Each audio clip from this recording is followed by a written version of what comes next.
అంతర్జాతీయ అంతరిక్ష కేంద్రం ఐఎస్ఎస్ నుంచి ముగ్గురు వ్యోమగాములు సురక్షితంగా భూమికి చేరుకున్నారు.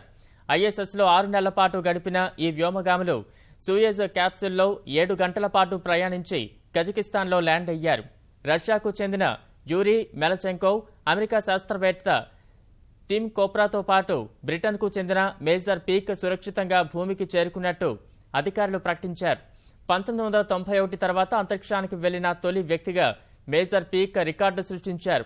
గతేడాది డిసెంబర్లో ఐఎస్ఎస్కు బయలుదేరిన ఈ ముగ్గురు వ్యోమగాములు అంతరిక్షంలో ఎన్నో ప్రయోగాలు చేశారు. 186 రోజుల పాటు కక్షలో గడిపిన ఈ ముగ్గురు జీవశాస్త్రం, జీవ సాంకేతిక విజ్ఞానం, భౌతిక, భూగోళ శాస్త్రాలకు సంబంధించి వందల కొద్దీ ప్రయోగాలు చేశారు. అనుకున్న సమయానికి భూమికి చేరిన క్యాప్సూల్ నుంచి వ్యోమగాముల్ని సురక్షితంగా బయటకు తీసిన అధికారులు వాళ్లకు ప్రాథమిక ఆరోగ్య పరీక్షలు నిర్వహించారు. రక్తపోటు, గుండెపోటు సరిగ్గా ఉన్నాయని నిర్ధారించుకున్నారు.